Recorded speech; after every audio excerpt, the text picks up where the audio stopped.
Cincinnati, yinz guys are trash. Okay? Bengal fans, with the exception of few on my channel, don't talk about us. Okay? Because let me tell you, even when we are at our worst, that we've been in damn near 20, just about 20 years, okay? You still can't beat us. You're 0-5 in the division. You came into our house when we're starting who should be now our second string, who should be our starter, okay?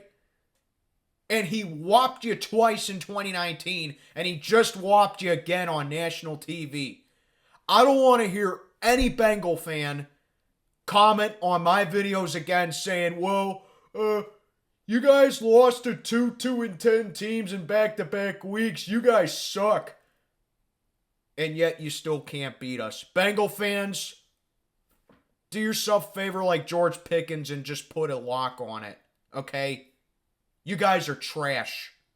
Plain and simple. No wonder you're in last place. Now that I got that out of my system, what is going on, everybody? I am Mac, back with another video. As always, do me a favor, like, comment, subscribe, follow on Instagram, link in the box below. Recording this at around 9 o'clock, as I got most of the stuff I needed to get done for the weekend done. I have some downtime. I did catch the game periodically throughout the day, and I must say, for the first time in 3 years, just about 3 years, I'm sitting down here telling you guys that I'm happy about a Steeler win. 34-11. We absolutely just dominate the Bengals. And ironically enough, the last time I felt this good about a win, or this, let's say, satisfied about a win, was ironically back in 2020 when Joe Burrow had his first start against the Steelers. Not his first career start, but the first time he ever played the Steelers back in 2020. The Steelers won that game 36-10. That was the last time I've ever been this satisfied about a Steeler win. And it was almost the same score tonight, 34-11. I mean, right out of the get-go, Mason Rudolph, amazing game tonight. You see what happens when you just roll with the most common sense thing, Mike Tomlin? Good things happen. It should not have to take you to say that if Kenny Pickett can't start, then Mason Rudolph is going to play for Saturday night. Yeah, here's my counter with that. Why the fuck would you go back to Kenny Pickett after tonight?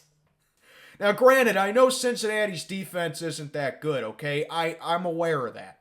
And I'm not going to say, like, well, Mason Rudolph turned in the best performance since 1989, Joe Montana or whatever. But to his credit, Mason Rudolph put on a show tonight. Because the Bengals just got run over by a reindeer. 17-27, 290 yards. And 2 touchdown passes on the night for Mason Rudolph. How you cannot make this guy your starter for these final 2 games against Seattle and Baltimore in the next 2 weeks is beyond me.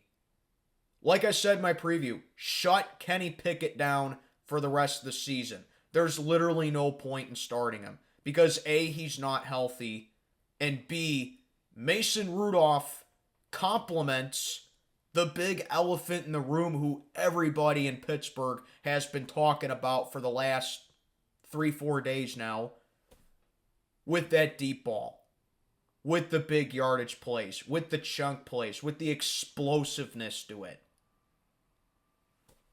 Now let me get into George Pickens for this video, okay?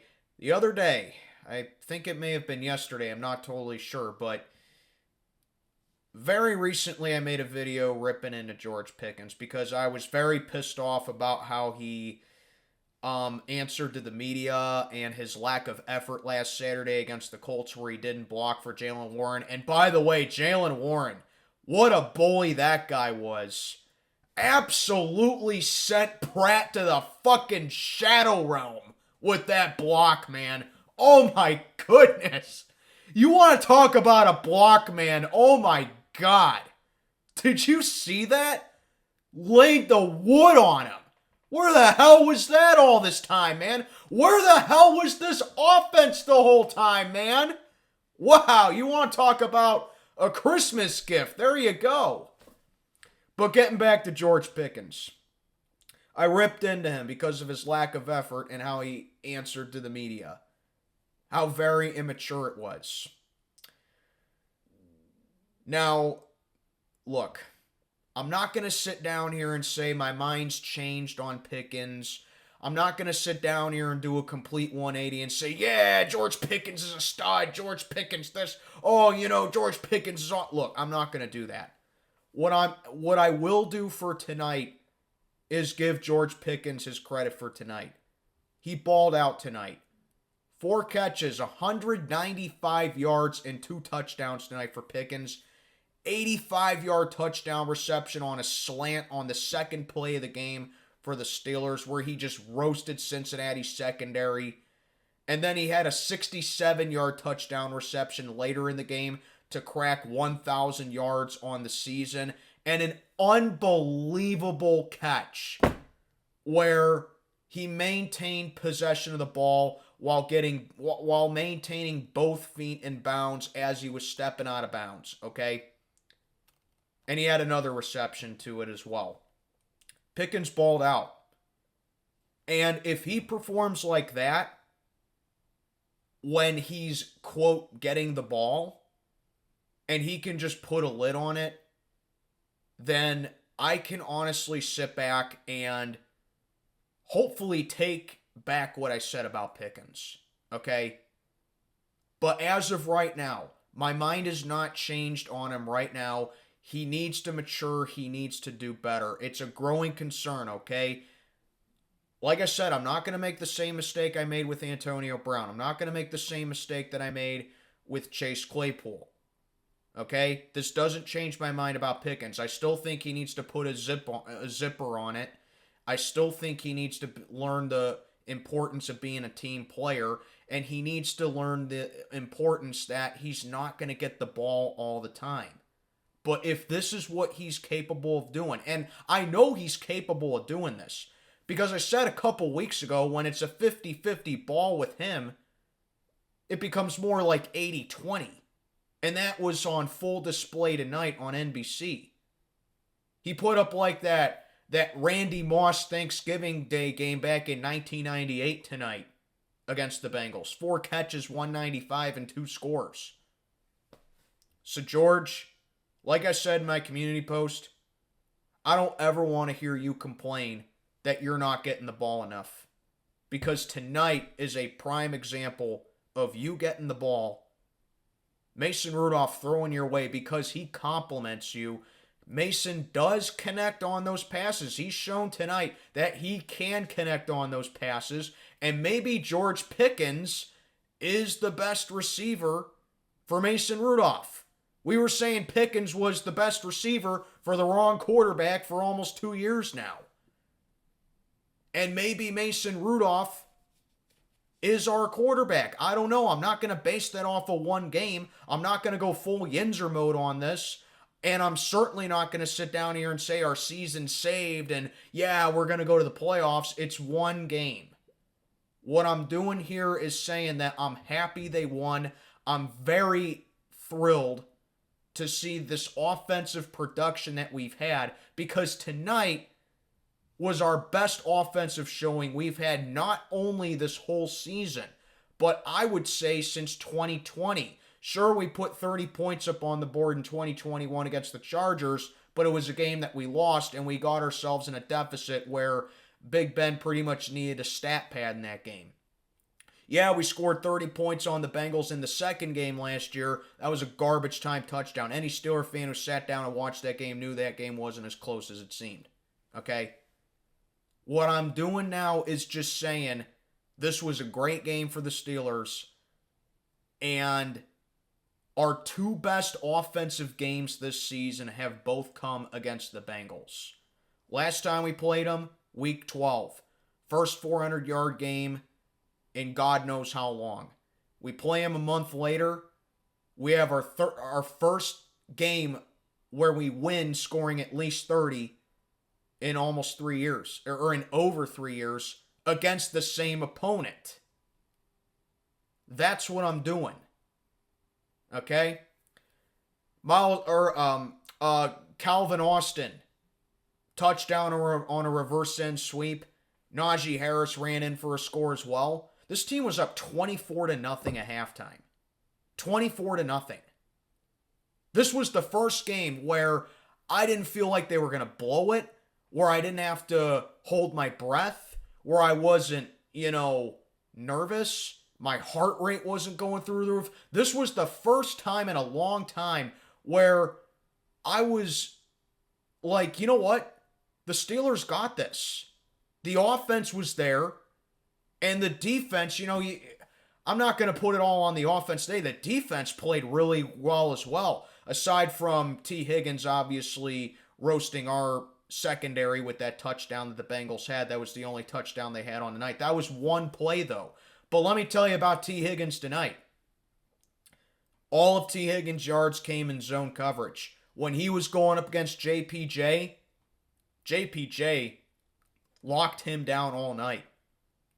And that's why I keep saying JPJ needs to get his ass out there more, and he needs to cover these number one guys. Because yes, while he is still young and he still has the problems with the defensive holdings and the defensive PIs, yes, I know that. But let me tell you, when JPJ is on, oh my goodness, that guy is as locked down as it gets. And I love the production that he showed out there. Defense picked off Browning 3 times tonight. Sacked him 3 times as well. One of them by TJ Watt, who now has 17 sacks on the season. Alex Highsmith getting a sack. And I believe Miles Jack, coming up from the squad, got half a sack as well. Boswell hitting a 50-yarder. So, Mike, you sure you don't want to have Boswell, kick a 50-plus yarder field goal anymore now? Seeing that all the positives happen? I mean, he should have been out there kicking that 57-yarder regardless. But tonight, drills a 50-yarder. Just a great game, man. Just a really good game tonight, man. Now, look, let's not take things out of proportion here, Steeler fans. We are 8-7 on the season. We're 3rd place in the division. Okay? It's mathematically impossible for us to not to get the 2nd place this week, because no matter what the Browns do in Houston tomorrow, they're still going to be ahead of us. But as far as finishing last goes, I think we put a major damper on the Bengals season for them finishing in last. How do you like that? Because the Bengals are now 0-5 in this division. They got one more game to go in the division. They play the Browns in Week 18 in Cincinnati. The Bengals have not won a divisional game all season. We are 5-1. We're 4-1 in the division. We're 4-1 with one more to go. We got Baltimore Week 18. Okay, so it's not impossible for us to finish in last, but Cincinnati's chances of finishing in last have majorly increased after tonight, after they got swept by us. Baltimore swept them earlier. But here's the thing, okay? I'm just not blowing it out of proportion. All I'm doing is saying, good job tonight, Steelers. You got the win. You blew them out. You blew out your opponent for the first time in a long time, because us Steeler fans, okay, we've been deprived of this over the past couple of seasons, all right? This is the most dominant win we've had in over 3 years. So we've been majorly deprived of this. Normally I'm sitting down here saying that, it was a nice win. We won the game, but this needs to change or that needs to change, okay? Don't think that just because of tonight's game that nothing needs to change, okay? Don't get that mindset in your head like Art Rooney II does. There's still changes that need to be made. And tonight should have been the first step of making that major change with making Mason Rudolph your starter. Do I still think we should go quarterback in the next couple of years? I think maybe we should, but who's to say if Mason Rudolph keeps balling out that Mason Rudolph has been the answer all along and the Steelers just shied away from it because A, we had Big Ben finishing up his career, and B, they were too excited to have Kenny Pickett come out of Pitt. And he's just a glorified backup, and he didn't get his chance until he had to miss the rest of the season where Mason Rudolph was put in pretty stubbornly, I should say, by Mike Tomlin. But you never know. I'm not basing it off of one game. Let's see what Mason has against Seattle. Fingers crossed he gets the start against the Seahawks next Sunday. And then if he does well there, there's no reason to not give him the start for Week 18. And then if he does well there, he should be the starter next year. At the very least, make him your main backup. Okay? If you're that serious about Kenny Pickett being your starter long term, at least have Mason be your main backup. Okay? But as I was saying, we don't really have anything to gain with this game because no matter what the Colts and Texans do tomorrow, they're still going to be ahead of us. Jacksonville too. No matter what Indy, Houston, or Jacksonville do tomorrow, they're still going to be ahead of us because all three of them teams beat us and they have the tiebreaker over us. Okay? So we really didn't gain anything, but I'm just sitting down here enjoying this win. I'm sitting down here saying, good job, Steelers. You played a hell of a game tonight. Let tonight's game be your future pretty much. Let it dictate the rest of your season. If you're going to go down, at least go down fighting. I don't expect the Steelers to win the Super Bowl. I don't even expect them to make the playoffs. But if they're going to go down, at least go down fighting. And Mason Rudolph gives us that best chance at fighting. And it confirmed that tonight. He's your starter for the rest of the season. Tomlin, don't fuck this up. Plain and simple. But anyway, 34-11. What a freaking game tonight, man. And let me know what you think down in the comments below. I am Mac, checking on out for the day. Have a good one, everybody.